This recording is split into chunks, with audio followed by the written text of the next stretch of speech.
Hello everyone. Thank you for attending this webinar. My name is Edwin van Dijk, your host of today, and I'd like to thank you for attending this webinar. Not everybody is signed in yet, but we will do the introduction anyway. This webinar is a joint effort of Software AG and Trendminer. Trendminer is a Belgian company focused on self-service analytics and was acquired mid last year by Software AG to expand their IoT and analytics offering. Goal of their acquisition is to bring advanced analytics faster into the hands of the many business users. With Trendminer, we will focus on business users within the production operation of process manufacturing companies. Our presenter of today is Jeroen de Wolf. Jeroen is Strategic Account Manager for Trendminer within Software AG, and he joined the company in 2014. His drive is to add more business value through analytics solutions to the operations of his customers by showing how self-service advanced analytics can help to achieve operational excellence, which in fact is the main topic of today's webinar. Jeroen will introduce himself in a bit more detail, and at the end of the webinar, he will answer your questions. During the webinar, we will have 2 poll questions, and we kindly ask you to participate, as we will directly show the results, and it will help us understand what you find important for us to focus on in the rest of the webinar. But before we begin, a little bit of housekeeping. I want to let you know that everybody is in a listen-only mode. Please make note of any questions you have during the webinar as we go along, and you can type your questions in the GoToWebinar question box. At the end of the presentation, we will go over the questions entered, and we'll read them out loud for Jeroen to answer them. If for any reason your question will not be answered during the webinar, we will send you the answer in a personal email afterwards. Additionally, all those attending today will receive a thank you email from us later this week with a link to the recorded version of this webinar. In the meantime, specifically for you as an attendee, you can download the PDF version of today's presentation in the handouts section of GoToWebinar, and we also included some additional handouts which might be of interest to you. So with that, Jeroen, you can start whenever you are ready. Okay, thank you, Edwin, for the introduction. Just quickly recap about myself. So indeed, my name is Jeroen de Wolf. I'm working for Trendminer since 2014 as an account manager in Belgium and in France, basically in Europe. I also manage some of our strategic accounts. And due to my background as a chemical engineer, I'm also often involved in pre-sales activities where I provide more additional insights in how Trendminer can be applied as a solution for our customers. Also, in my name, thank you for joining this webinar. To our listeners in Europe, good afternoon. To our listeners in the US, good morning. And I hope that you enjoy this webinar. Okay. So first of all, what do we see as common challenges in the chemical industry, right? Trendminer is a solution that is typically tailored for the chemical industry, so I think it's good to focus a little bit on the challenges that we see over there. We see that the processes and the production process in general just generates huge amounts of data. And the challenge is then how to leverage that amount of data and how to combine it with the knowledge that lives in the minds of the people that are working on the production plant, that are working on the site. That's one of the challenges that we see. Another challenge is that, first of all, you have a lot of data on the other hand, on one hand, and on the other hand, there's a lot of people that have what we call process knowledge, but those people are typically not data scientists. That leads us with a technology gap in the sense that in order to analyze data, you need to have maybe some kind of a data science background. That's what you might think as a first place. However, the people who have process knowledge typically are not data scientists. So analyzing data versus process knowledge is also a challenge that we encounter often in process industry. And then next to that, all of the production plants have their own challenges, and those challenges can be related to improving quality, in reducing costs, whether it's maintenance costs or operational costs. Maybe you want to improve your reliability if you are in a very stable business and you want to keep your processes running as reliable as possible and you want to avoid downtime as much as possible. Maybe you have had some safety issues and you have a lot of projects that are focusing around safety, Maybe there's big challenges also for you. Well, anyways, all of those companies, all of the plants in production industry, they have safety targets that they want to meet, and safety is typically the primary thing. Apart from that, we also see a lot of projects going on energy savings, on reducing carbon footprint. We only have one Earth, right? So we need to take care of them and need to take care of it. And then, of course, some of them also are very much focused on improving capacity. However, without doing too much of investments. Okay, so there's improvement potential on all of these plants. That's what we are aware of. How to get to those improvements and get to those improvements faster, there's where the money is, right? If you have an issue today in your production plant and you're able to come up with a solution tomorrow or even the same day, then that typically will generate more value than if you have that same issue and you can only come up with a solution, let's say within half a week. So in terms of analyzing data, that means that the faster you can analyze your data, the faster that you can process your data, the faster you can get value from your data. Okay, it's a cliche, but indeed time is money in the industry that we are active in. Okay, as I asked you, or as I told you, there's a number of challenges that we see in the process industry. Most of you are probably working in one of these companies, so could I maybe ask you to answer the poll question that you will now that will now be presented to you by our colleague. Okay, it's very nice to see that there's already a lot of you are answering the question. That's very nice.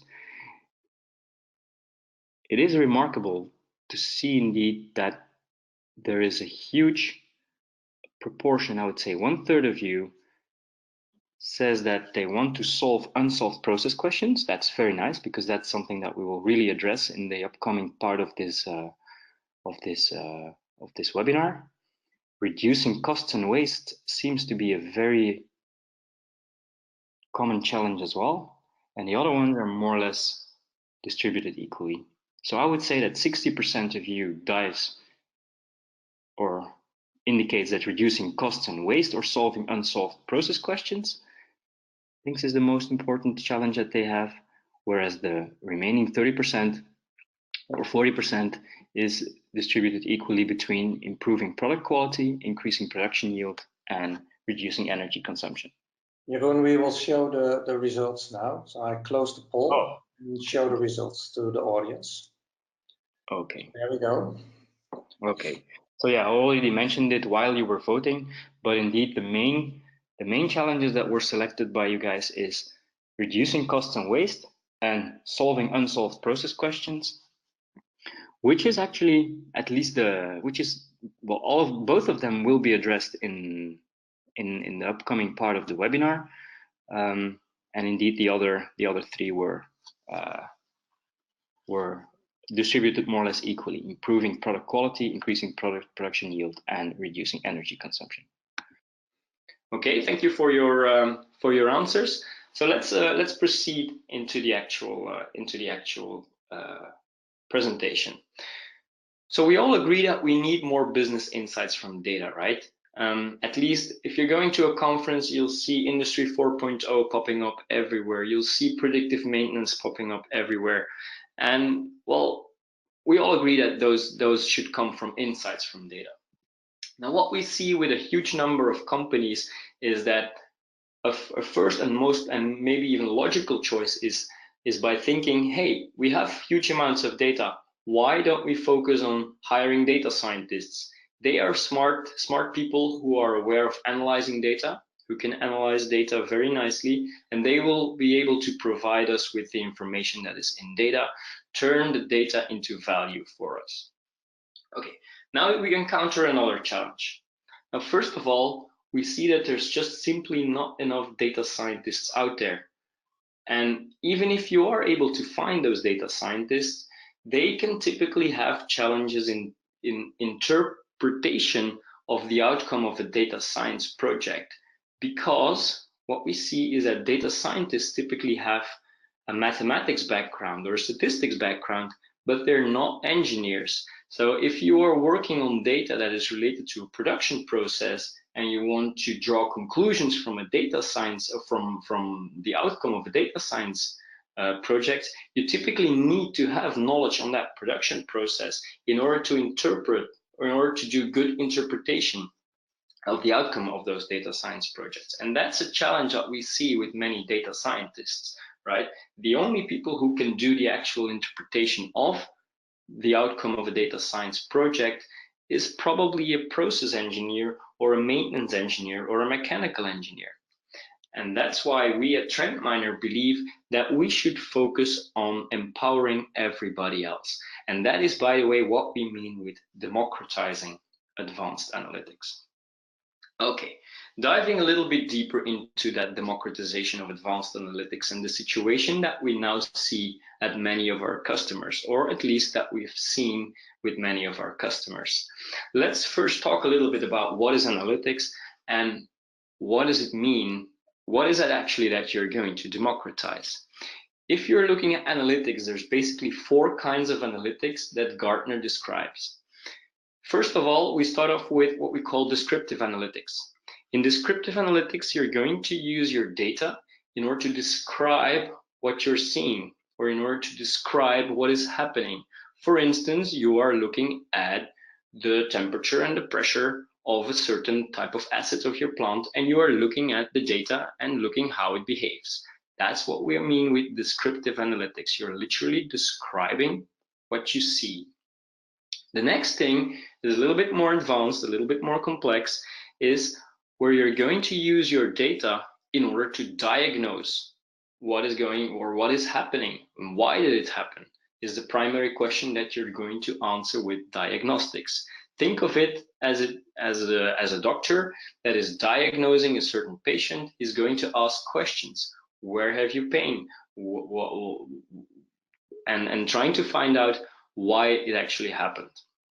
Okay, so for instance, in process industry, that means that you will go and find out what other parameters were behaving strange when you had your column trip, stuff like that. Okay, next thing that you will do, once you have insights in coming out of your diagnostics activities, you'll use your data, or you'll try to use your data to overcome certain things and certain undesirable events. And the first thing that you will do is you will try and predict the behavior of your production process. The primary question that you'll answer in that is, what will happen? And typically how we see that approach happening is by building some kind of a model that represents the behavior of your production process, and well, it tries to answer the question, what will happen? A little bit more complex is prescriptive analytics. Prescriptive analytics adds to that. Once you have predicted what will happen, you might want to advise maybe operators with a suggestion in order to overcome those undesirable events, right? And that's the most complex form of analytics that we know today. It's providing advice and what to do in order to prevent stuff from happening. Looking at the user persona, who do those kind of analytics today? On the left side of the screen, where we have descriptive and diagnostic analytics, typically we see those activities happening with engineers and operators, right? They are looking at data, and once there is an issue in the production process, it's typically the engineers who are going to dive into data and try and find out why those stuff were happening. Okay. On the other hand, we have predictive and prescriptive analytics. Is typically we see something with data scientists. They are building models and trying to mimic the behavior of the process with a mathematical model, trying to predict what will happen, trying to replicate the behavior of the production process in a mathematical model, and trying to see if they can predict those things, those undesirable things from happening earlier, and then providing a solution or providing advice to an operator as a prescriptive action in order what to do in order to overcome. Okay.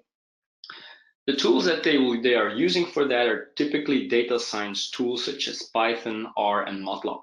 Okay. Whereas on the other hand, we see the tools that are in use with engineers and operators. It's typically trends. So visualizing data in a trend, looking at how the temperature, the pressure was behaving. And for diagnostics, we are seeing that the primary tool in use for that is today, it is Excel. Once you want to analyze something, you're taking typically production data out of a system like an historian, transfer it into Excel and trying to figure out why stuff was happening and do that in Excel. Now, this is a bit of an inconvenience. At least that's what we hear from our customers, right? And another inconvenience is that as soon as you have your insights and you want to leverage those insights into more advanced predictive and prescriptive solutions, typically you'll see that the communication between engineers and operators and data scientists either goes through email, because those teams are typically even separated. Data scientists can be in the headquarters, whereas engineers and operators are on the plant. So the communication channel that we see between those two groups of people is also a challenge. And we believe at TrendMiner that we can improve this situation. So first of all, the message is they can all keep using their preferred tools or their tools that they're currently using. But what if we try to put a platform in between that both of these user groups can use? The platform is of course called TrendMiner, and that has the purpose, first of all, to enable your engineers with more analytics capabilities, and I will show you in a minute how we do that. And also that same platform can be used to contextualize your raw data, and that will then enable your data scientists, because what we see is the main challenge of data scientists is not so much the data science part, but it is the pre-processing of the data, making sure they have the correct data that in use for their modeling purposes. And because they typically do not have the process knowledge, for them the challenge is to make sure that they are using a good data set. And also TrendMiner, by contextualizing the raw data, helps data scientists to do their activities better. Okay, now what is TrendMiner? TrendMiner is basically one platform that consists of a number of visualization I would say clients, visualization options, or you have multiple ways of visualizing the data, of working with the data. And the first way of working with the data is through dashboards, right? And DashHub is a hub within TrendMiner that allows you to visualize your data, to visualize your KPIs. It's primarily used by managers and operators because it provides a very easy and user-friendly, intuitive interface for basic visualization. As soon as you go to really analyzing the data and doing more with the data that you have today, is you're going to enter TrendHub, and TrendHub provides basically three kinds of activities. First of all, it allows you to analyze the past, so the data that you have in your historian, for instance. Then often where you will gather your insights and so on. After you have been analyzing the past and you came to insights, TrendMiner provides ways of monitoring the now. So that means you can create what we call fingerprints. I will show this in the demo. You can create fingerprints, and those fingerprints will then alert you, or TrendMiner will then alert you when these fingerprints appear. And a third way, or a third activity that you can do in TrendHub is predictive, where you will use your historical data in order to predict what is going to happen. Now, what is important to remember or to highlight with TrendHub is that all of these activities are based on pattern recognition and not so much on mathematical modeling. And this makes it an easy to use platform for non-data scientists in an environment that they are used to, hence a trend client, because if you remember the previous slides, the activities that engineers and operators do today is visualizing their data in a form of trends and analyzing in Excel. And we build on that visualization part and doing more with data on that visualization part. Now, I also talked, how do we bridge the gap between people that have process knowledge and data scientists, is by contextualization. So also to cover that part, we provide a platform or a piece of TrendMiner that we call Context Hub. And Context Hub, indeed, as I told you, allows to contextualize raw data and increases the interpretability of that raw data. For instance, you can add maintenance information on there. You can have shift handovers on there. You can have the LIMS, so lab data on there. Again, that will all become clear in the demo. And I guess it's time now to jump into the demo. And for the demo, I will do two things. First of all, I will show you how to use Trend Hub and how to use Analyze, Monitor, and Predict in Trend Hub. And after that, I will show you a demo how Dash Hub and how Context Hub can add value also to that. So if you are ready, let's jump into TrendMiner and let's go through some demo scenarios.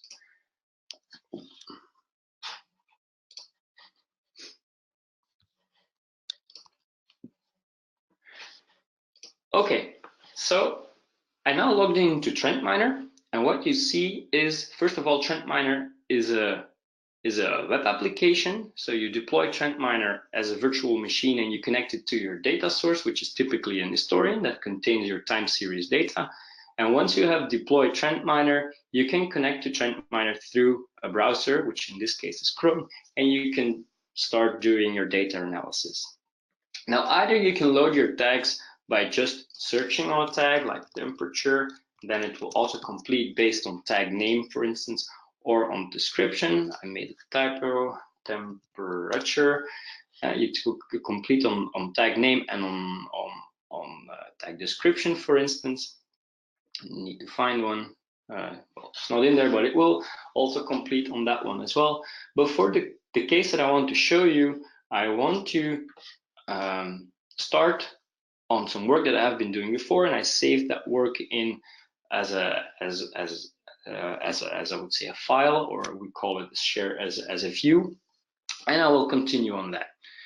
Okay, so by loading this view, I'm actually loading a couple of tags from my historian, and I'm able to work with that. And the first thing that I want to do is, before I even dive into problem solving, is to clean my data.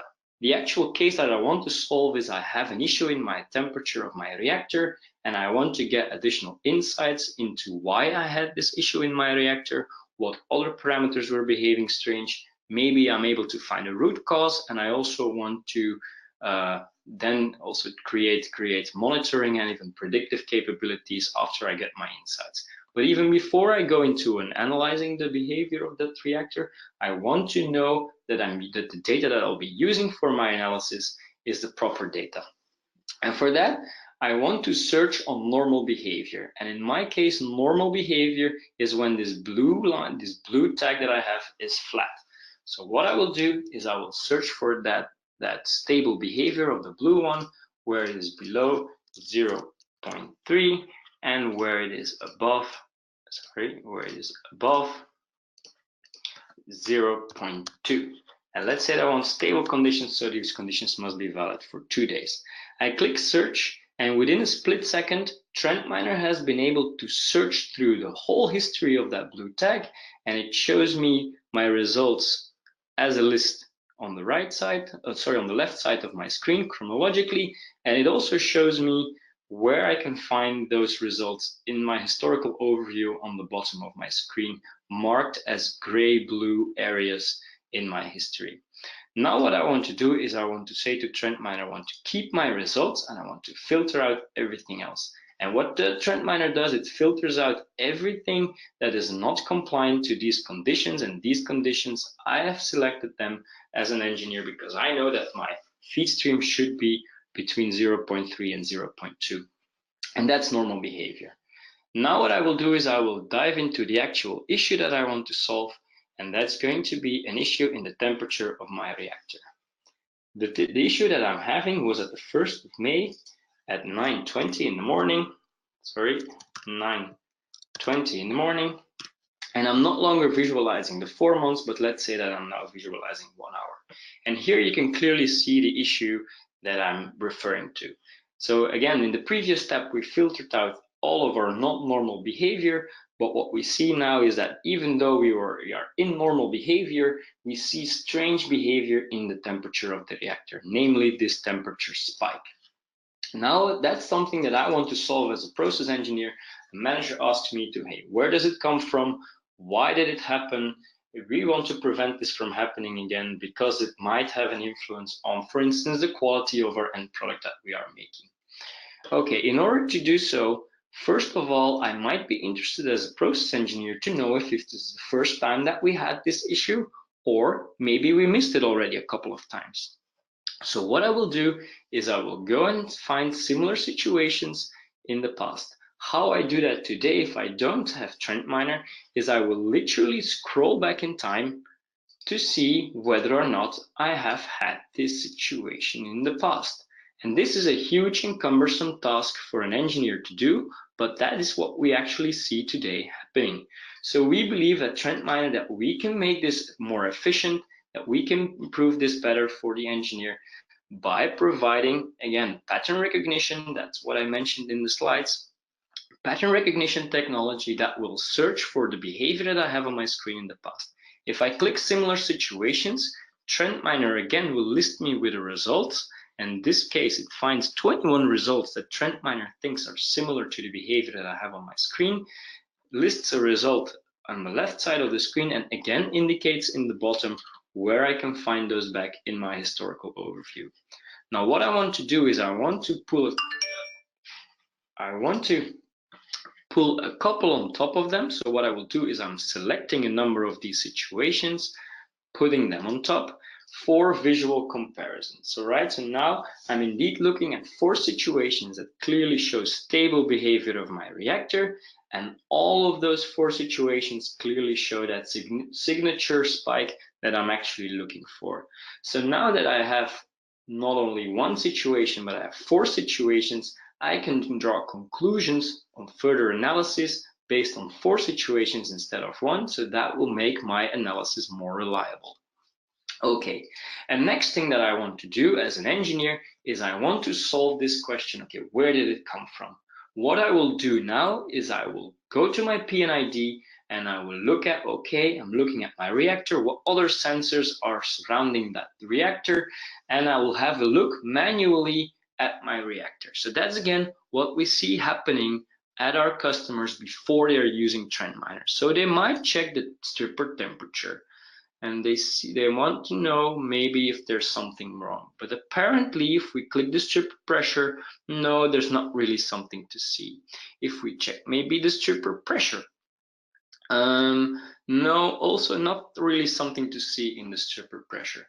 And you must know, or you probably all know, that most of our customers have somewhere between 5,000 and 50,000 of sensors in their production process. So it cannot be they check them all manually, and by that we have come up with technology that we call Recommender Engine, and Recommender Engine will analyze all of the data that you have in your historian, and it will go search for interesting behavior that might be correlated to the behavior that you have on your screen. So for instance, Trend Miner recommends me to have a look at the reactor cooling water flow. If I pull on that one, I can see indeed why Trend Miner recommends me to have a look, because apparently when the reactor temperature is stable, also my cooling water flow, also the behavior of my cooling water flow is stable. And as soon as I have this spike, apparently there was an increase in cooling water flow. Now, this is a recommendation. My apologies. This is a recommendation by Trend Miner. And now I'm going to use my engineering knowledge to validate whether or not this makes sense. I'm looking at the temperature of my reactor, and the suggestion of Trend Miner was the cooling water flow. Now, if the temperature increases, I can indeed assume that my control system will try to cover or try to mitigate that increase of the reactor temperature by increasing the flow of the cooling water. So I've been using my engineering knowledge, my process knowledge, to validate that it is indeed a correlated event and that it is indeed correlated behavior. However, it's probably more a consequence rather than a root cause. So I keep using my recommender engine, and what you see is still trying to explain the reactor behavior. What you see is that some of the recommendations in TrendMiner have this early indicator label. That means that TrendMiner has seen something significantly upstream of the event that you're trying to analyze, and that thinks or makes a suggestion to have a look at the behavior of the cooling water outlet temperature now, because indeed it sees more or less 10 minutes before the event in the reactor, it sees this spike in the cooling water outlet flow. Now indeed I can again use my engineering knowledge to validate whether or not it makes sense. Assume for this moment that this is indeed the root cause of the disturbance in the reactor, and that I want to keep working on that cooling water outlet temperature. Okay, now as an engineer, I have two options. Either I'm able to control the cooling water outlet temperature, and I am able to take away the spike that probably initiates in 10 minutes an increase in my reactor temperature, and then I've solved my problem, so then I will no longer have that temperature spike. Or maybe it's a parameter I cannot control, and then the best thing I can do is I can monitor for this behavior, and when I see this behavior happening again, at least I know that I have a 10-minute time frame to overcome or to take some actions to overcome that spike in my reactor temperature. And this is the event that I actually want to prevent. Now, to clean up my screen, I'm going to remove this event in one of these events, which was where the cooling water outlet temperature was at another level. And now I have three situations that clearly show stable behavior of the cooling water outlet temperature, and then this significant spike, signature spike, that indicates an upcoming disturbance in my reactor. Now I want to detect that, and in order to do so, I'm going to create a fingerprint. And a fingerprint is not a mathematical model, it's just filling in the area in between all of my events. And by that, it can then do pattern matching on that cooling water outlet temperature.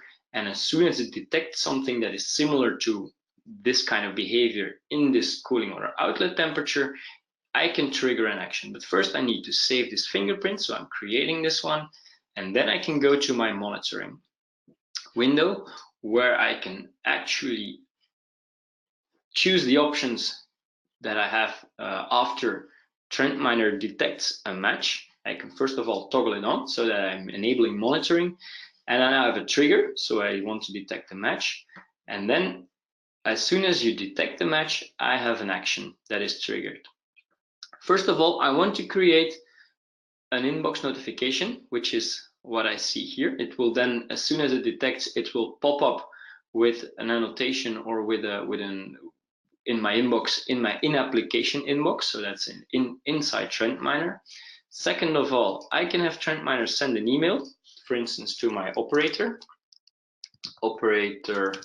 at company.com, that says expect an increase in temperature in the reactor. And I can even say start pre-cooling now. So by doing that, I'm actually providing him with advice that he can now do in order to overcome the event in the reactor. And I can also create a context item in order to populate or to capture all of these events for reporting afterwards. I will show you in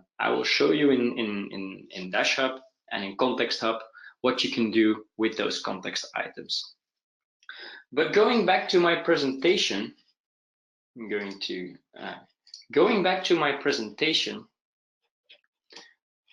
where I have talked to you about the different kinds of different kinds of analytics, descriptive, diagnostic, predictive, and prescriptive. Looking back at the demo scenario, we have been doing descriptive analytics because we have been analyzing the data.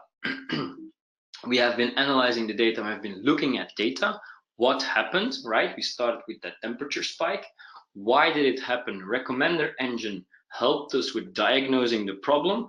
We have used also similarity search in order to recover a number of events in the past. We have used recommender engine to find correlated events, hence the increase of the cooling water flow. And we've even been able to detect the root cause of the event. Predictive, because we've created a monitor that will alert us 10 minutes on that blue tag, if you remember, because that will alert us 10 minutes up front that we have an upcoming disturbance in the reactor temperature upcoming. And we've been doing prescriptive by sending an email to the operator that he should start pre-cooling the reactor up front in order to mitigate the effect in the reactor. And we've been all doing that without having to write a single line of code, without having to program any kind of algorithm. We've just have been using a Trend client with a very strong analytics backend. And that is basically what TrendMiner, or at least TrendHub, is all about. And now I told you before I started with the demo that I will also dive into Context Hub and into Dash Hub, and to show you how those can provide added value. And this is now the second part of the demo. So for that, I will jump into another demo screen. 1 second for that, where I will show you an example from a customer who makes batches, right? And what you see now is I jumped into Dash Hub, and Dash Hub provides you with a way of visualizing a number of very simple trends, I would say, that give you a very clear overview of a certain behavior, certain number of trends that you want to follow up, and also provides you with the capability to visualize KPIs, visualize events, and so on. The case that we are discussing here is where we have been producing in the last 4 weeks 32 batches. One batch looks like this. So we're following up a number of parameters. I think it's 5 parameters, 5 sensor values. Of those 32 batches, 3 were out of spec pharma, 9 were in spec pharma, 23 were non-pharma batches, and 14 of them were ideal batches. Now this gives me a very good overview. And this can be used either for an operator maybe, or even for a manager in order to follow up on the production. Now again, I'm going to analyze a little bit, and particularly I'm interested in why I have those 3 off-spec batches. And for that, again, I'm jumping into TrendHub. So what I can do is I can visualize the behavior of my batch in TrendHub by clicking the icon in the top of the tile, and then it will open up the batch in TrendHub. What I can also do is I can dive into all of my individual batches, into all of my individual events in Context Hub, which I will do by clicking again this icon in the top of the tile, and then I will open up Context Hub. And Context Hub is basically collecting events either from manual entry or from an entry from another system like an ERP system, a LIN system, an OEE system. But basically, it feeds alternative non-time series data into TrendMiner that you can then use for interpretation, such as this quality that we now want to analyze of our batches. Okay, now that we are visualizing that one batch, so we can do that in TrendHub and see how one batch should behave. Okay, so this is the behavior that we are expecting. Now what we can do is we can use the information that we have in Context Hub to visualize, for instance, our bad batches. For that, we go again to search, and we can go and find for context items. And context items then takes us to our work organizer, and we can say, hey, we are interested in those ones that had low viscosity. Those were the ones that were non-pharma related. Okay, so I'm going to search for context items, and I can indeed retrieve those 3 batches that I had here also listed in my Dash Hub, and those that I also had listed in my Context Hub. Those are now popping up in my Trend Hub. I can visualize them, and I can put them on top of each other, and I can, if I want, I can also visualize those parameters that I had of my original batch that I looked at on how to see. And apparently, at the first sight, it doesn't really show me anything that looks very strange. So by just looking at the behavior of those 3 batches, I cannot really conclude what's wrong or what's strange about it. Now what I will do is I will use again, I will first of all clean off my screen, and I will use my ideal batches in order to make a better comparison between my ideal batches and the ones that were out of spec pharma, because if I'm visually comparing them one with another, maybe I can retrieve more information on that. So I will use again my search, and I will not search for my low viscosity batches, but I will search for my ideal viscosity batches. I'm going to search, and now I'm retrieving 14 of those good batches, good behavior, and I will visualize a couple of them. So I will take this first one, and I will add, I would say, 3 on top of them in order to then, again, make a fingerprint. Remember the previous demo where we used a fingerprint in order to detect a spike? Now we can do the same to not really detect behavior of batches, but to see how good behavior of our batch should look. I'm adding a couple of those tags, so those 5 tags that I'm interested in, and I am again creating this fingerprint. And I will create this fingerprint as in fingerprint for good batch. Okay, I'm going to save this one, and now I can go back and retrieve my bad batches. Go to my context items, again, very easily retrieve the ones that had low viscosity, search for them, take them on top of each other again. Again, visualize those other valuable parameters.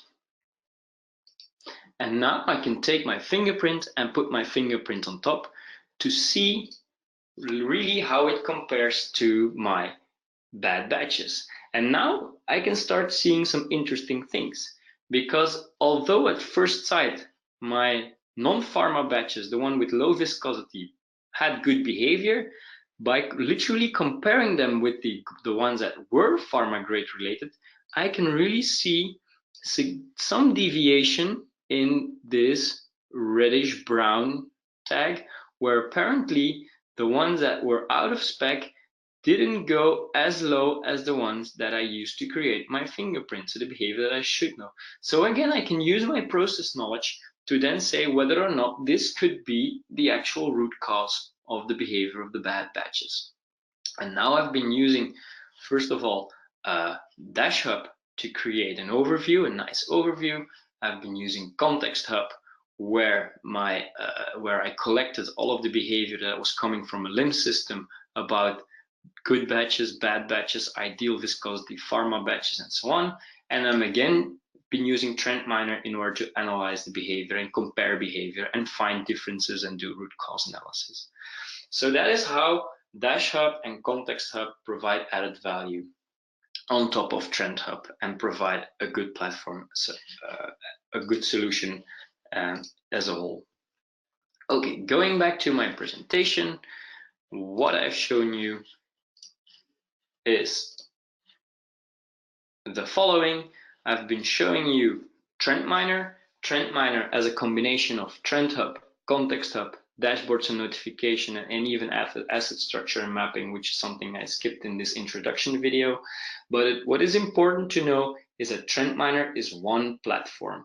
We license TrendMiner as one platform. you receive Trend Miner as one platform, and all of the modules, all of the hubs that you have seen are included in Trend Miner. To that platform, you can connect, first of all, relational data, typically to Context Hub, where you have your context feeding into your Trend Miner installation. And second of all, you can connect, of course, time series data, which will be the primary data source for your analyzing activities, monitoring activities, and predictive activities in Trend Hub. We support historians like the PI server, AspenTech server, Honeywell PhD, but also IoT platforms such as our own Cumulocity platform, obviously. Okay, the primary user persona. We see that Trend Miner is primarily used by people who have domain expertise, but that are not data scientists. In essence, that is by default the process engineer, but it can also be a production engineer who's following up the production, or a maintenance engineer who is trying to find out triggers for predictive maintenance, trying to look at behavioral faults, for instance. And operational excellence teams also make use of Trend Miner when they are, for instance, comparing behavior of identical sites on multiple locations. You can also connect multiple historians of multiple locations to Trend Miner, so consolidating those data is also an asset that you have in Trend Miner. Now with with Context Hub and Dash Hub, we also see secondary users coming into place with Trend Miner. First of all, you have your control room operators, because you can create those dashboards that give a very nice overview of KPIs, production KPIs, and some basic trendings of a number of parameters. You could even do maybe fingerprints, monitors in Dash Hub. And operations managers, plant managers, site leaders are also now starting to use Trend Miner for instance, reporting capabilities, event collection, and also creating for their purposes other kinds of dashboards that again relate to maybe even corporate KPIs. So those are the user persona that we see of Trend Miner. The next poll question that I want to ask you is, what about your case? Who do you think in your organization would benefit most from Trend Miner? Okay, the results are coming in. Indeed, more than half of you has indicated that they see most value for process engineers. Also a huge portion for the operational excellence team, and also a number of people who also see value for managers. So that's good. Maybe Edwin, you can finalize the poll so that we can now visualize the results. So indeed, most of you think indeed that process engineers are the main users, which is indeed true. However, operational excellence team can indeed also be a main user of Trend Miner. Okay, so thank you for your votings. Indeed, process engineers is apparently the most selected option, which is also what we see with our customers. Now, who are those customers? We have a customer still in chemical industry, but not exclusively, obviously. We see also similar activities in related industries such as oil and gas, metals and mining, energies and utilities, food and beverage, and pharma. Hopefully you're able to relate your activities to some of these logos that you have on the screen, and that means that maybe Trend Miner will also be relevant for your case. If so, feel free to reach out to us after the webinar. We'll do some follow-up, as Edwin has also told, so we will reach out to you as well ourselves. But anyways, if you feel that there might be value in Trend Miner for your case, let's stay in contact. To emphasize maybe on the benefits, so those customers, what do they get in terms of benefits from Trend Miner? In terms of, I would say, more general benefits, we see an increase of employee efficiency because you're enabling your engineers to do data science-like activities with Trend Miners, but you're enabling them on a more efficient way. They can do it better, they can do it faster, they can do more projects. So that's the upper right one, the upper left one. If you're making your employees more effective, more efficient in their activities and analyzing data, you'll see that they'll be solving more unsolved use cases. You're addressing more opportunities that they can address, more opportunities, more solved cases, the result in an increased revenue, increased profitability with our customers. By using the monitoring capabilities in Trend Miner and Trend Hub, we see that it is also used to even avoid abnormal situations, such as the temperature spike that I have shown you. And with Context Hub and Dash Hub, you can even use Trend Miner to create a learning organization. In the middle, you have some more concrete examples of our customers. One was even able to, for instance, decrease the downtime of a certain unit with 50%, and they did a project with Trend Miner that again covered the whole analytics scope, so from descriptive diagnostic discovery all the way to creating monitoring and to do predictive. And that indeed resulted in 50% downtime reduction without the need of a data scientist. The one at the bottom is also maybe a very relevant one to mention. Is one of our customers looked at what kind of return they are estimating from Trend Miner, and they've been looking at the cases and the use cases that they have been tackling with Trend Miner, and they estimated the combined returns on something like $4 million of additional value created. So that's really some bold statements of that customer, and that's also the kinds of returns that we are aiming for, obviously.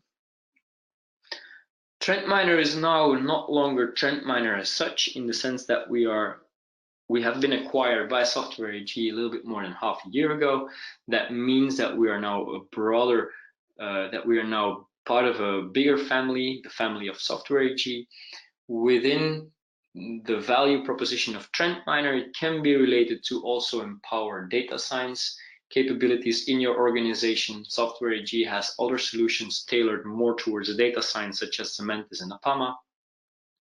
If you're not yet there in collecting data and you're looking, for instance, at IoT systems, then maybe Cumulocity can be a good solution for you to start collecting sensor data and start generating time series data that might be valuable for your business as well. So we have solutions both on the data science side and on the operations side. And the actual message that I want to come across is that it should be a cooperation between those two approaches, and that it's not one or the other, and that it should not be a separated thing, and that, well, by applying the Software AG philosophy, you are enabling all of them, basically. To wrap up, why Trend Miner? First of all, Trend Miner is self-service analytics, so that means that you're empowering your whole organization. It's easy to use, and it's a plug-and-play platform. In the platform, there's unique capabilities that are really tailored towards the use that we are seeing in process industry, for instance, the kind of activities that we see with process engineers, maintenance engineers, and production engineers. Technology that is based upon pattern recognition, not so much upon the traditional modeling approach. And a third of all, and I think is not unimportant to mention, is that we have a proven path to success. You've seen the customers that we are active in. We are working together with our customers, with our customer success team. Our customer success team really ensures that the usage of Trend Miner and the application of Trend Miner at your organization is as big of a success as it is with all of our other customers. They help you with the adoption of the software, they help you with training, they help you in showing you how to apply Trend Miner to your use cases. And with that, I actually want to thank you for your attention. If you have any questions, I'll be happy to follow up on them. Thank you so much. Jeroen, thank you very much for this very nice presentation. So again, if you have questions, you can type them in the questions box from GoToWebinar. Some questions are already coming in. So the first question that actually came in from Fred is about TrendMiner licenses. So perhaps you can explain a little bit how it works. The question is TrendMiner available as a single or network license, or how does it work, and what are the costs? Okay, first of all, thank you, Fred, for this question. How I understand the question is, can TrendMiner be installed as in the installation of TrendMiner can be on premises, where we provide you with a virtual machine, and you can then connect TrendMiner to your historian to analyze your data, or and there's no trend clients that no client applications that need to be installed, because you're then accessing TrendMiner through your web browser. Or you can have TrendMiner or Software AG host TrendMiner for you as a cloud solution, and then you basically only have to make the connection between your historian or your data sources to TrendMiner, and you don't even have the issues of hosting the application yourself. I hope that this provides you with an answer, Fred. Next question. Yeah, it's a pretty funny question, actually. The poll results were based on how many votes. Well, there are quite some people in the room, but not everybody actually voted. So it was around 70 to 80% of all the registrants. So that is quite a good result. Another question that actually came in is how is the data made available within TrendMiner? So the data is made available in TrendMiner. You deploy TrendMiner either on premises, or we host TrendMiner for you as a cloud solution.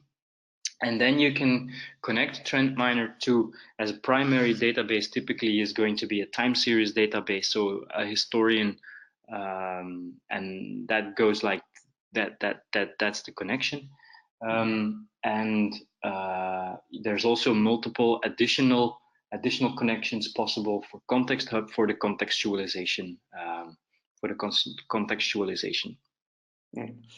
Okay, thank you. And a last question, because we are already out of time. We spoke about batch analytics in your examples, but one of our questions is we have a continuous production process, and can TrendMiner also handle that?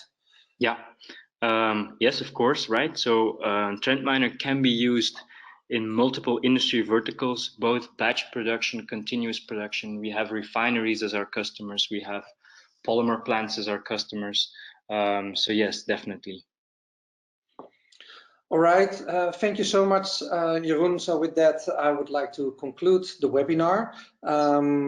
We thank you definitely for your participation in the webinar and in the poll questions and the questions you asked. But before you leave the webinar, we kindly ask you to fill in our short survey, and the survey will appear when you close the webinar session. So we appreciate your feedback that allows us to improve our next webinar. So I would like to thank you again for the webinar attendance, and I wish you a great remainder of your day. Thank you so much. Okay, thank you.